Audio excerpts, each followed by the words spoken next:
Hello, everyone. Good afternoon. Good afternoon. Hi. Okay, I'm Lenore Blum, faculty co-director of the Swartz Center for Entrepreneurship. I'm very happy to see so many of our alumni and friends here today.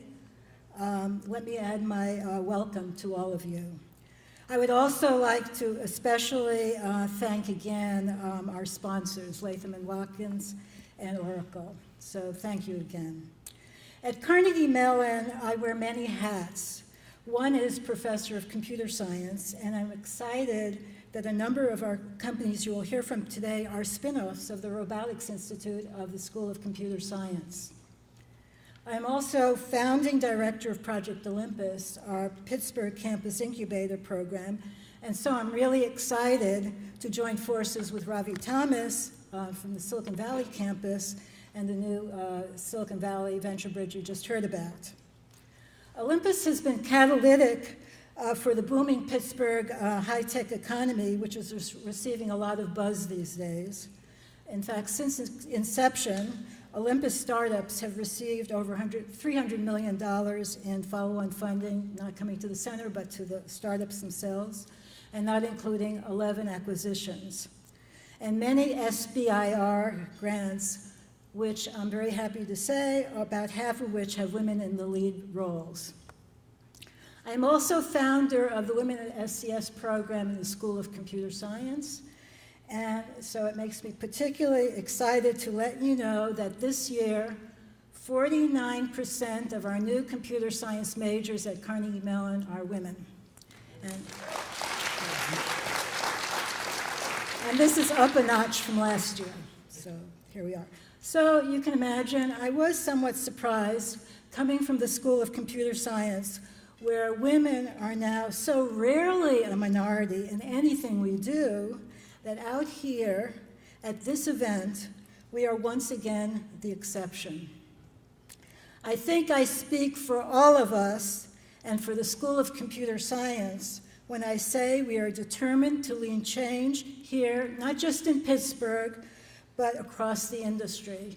And I would like to invite that after we have this presentations, that anybody who would like to help me work on generating and forming a group of women in high-tech entrepreneurship, please meet me outside this room, and we can start to organize and really help to make change happen. So please join me, women or men, anybody who would like to help. And we also have a youngster here who I think will be really part of the next generation. So thank you very much. Okay, now I'm going to introduce the main part of the program.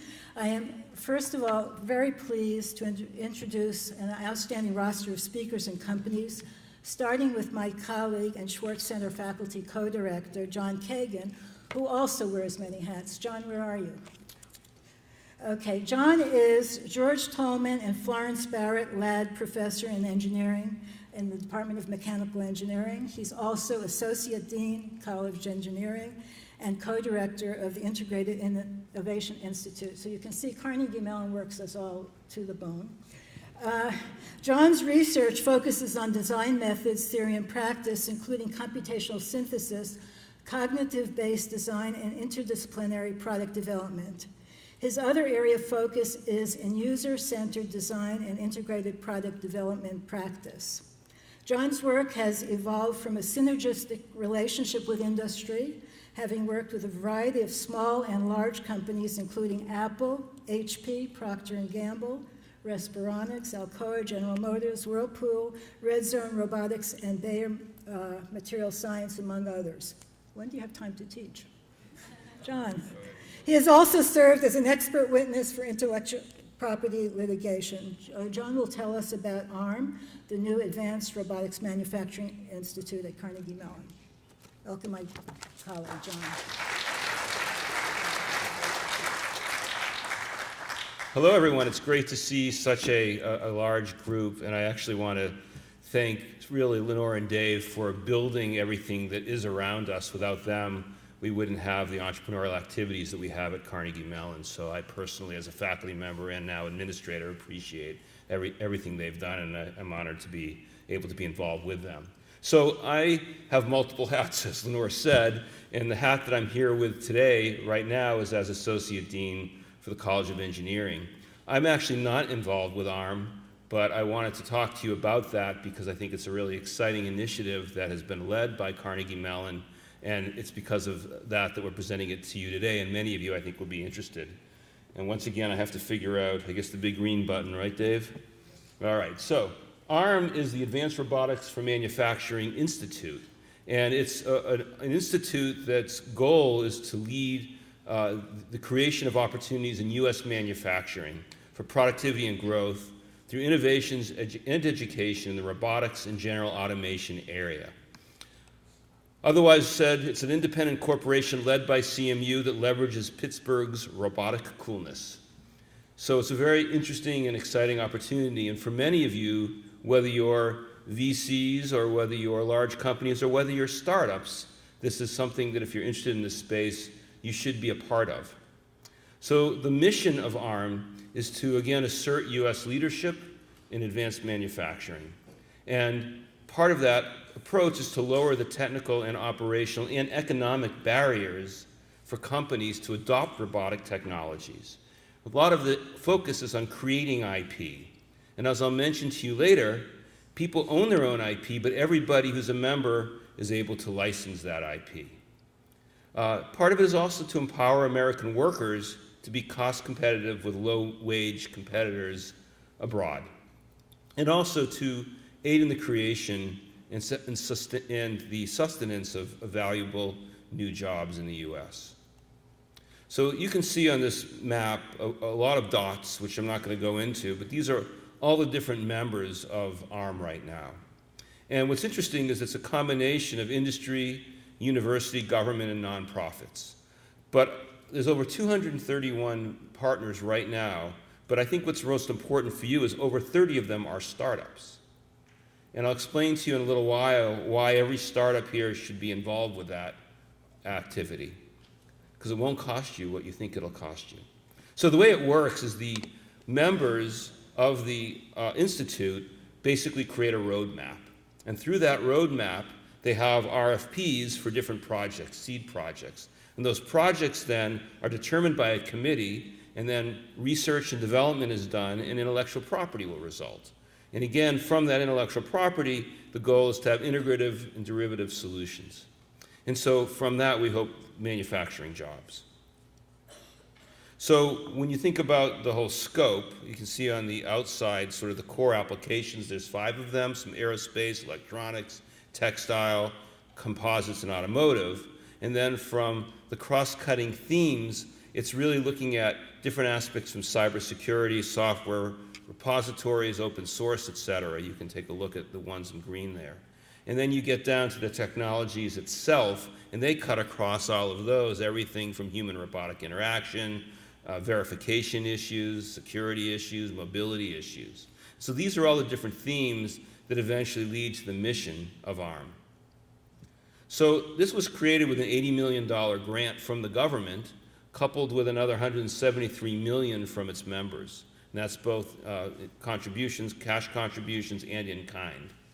And the projects, again, are chosen from RFPs that align with the membership, and it's member-driven. And the projects are then, again, selected from committee. And one thing that's very important, the IP that's generated, you own if it's your IP.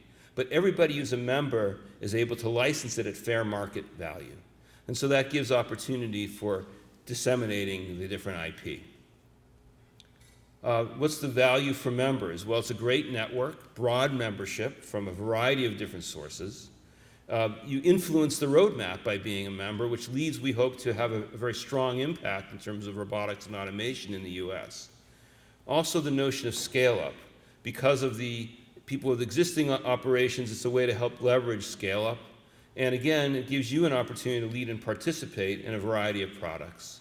Again, I mentioned the intellectual property, but also there's a variety of expertise that's both in the Institute and within the different members. And again, you get access to that information and also for training periodically through the Institute.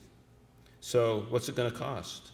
Well, for the Platinum membership, It's for large companies, clearly, $100,000 cash and then $250,000 in kind. But I highlighted what all of you who are in startups should be excited by, and that is there's no cash required to be a member, and $2,500 in kind.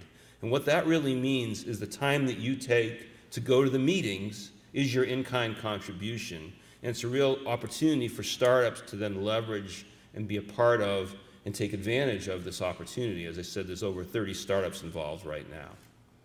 So I'm happy to talk to you more about this. Again, I'm not leading this effort. Actually, Gary Fetter, who is now the CEO.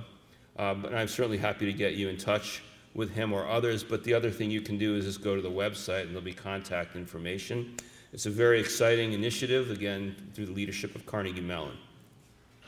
I'm going to take one more minute to sort of change topics just for a second, because I also would like to leverage what Robbie spoke to you about and Dave mentioned. I'll just do one slide. It could take me a long time to go through this one slide, though. So, I'm kidding. So we have this new exciting degree. It's called the Master of Science and Technology Ventures. And we created this degree to leverage the connection between Pittsburgh and Silicon Valley. And so the whole goal is for students to become tech entrepreneurs. It's a bi-coastal program. Students spend a semester in Pittsburgh learning world-class emerging technology and formal methods for innovation. And then they come to Silicon Valley, where they'll do an internship at a startup and then have a 2-semester curriculum on how to create ventures, be they startups or in established companies. And this is everything from the legal aspects, how to look at creating and managing a board, to how you manage people and how you manage projects and products. So it's a very exciting new program that we have. We also have an option for a dual degree. So actually for one more semester, you can get a Master of Science in Technology, for example, a Master of Science in Chemical Engineering or Mechanical Engineering, and the MSTV, all in 2 years. So again, if you're interested in learning more, please come over to our table. Cheryl Root's over here. She's the program director for the MSTV program. And right now it's focused in the College of Engineering, but we're also talking to the Mellon College of Science to broaden that to larger technical areas. And with that, thank you for your time.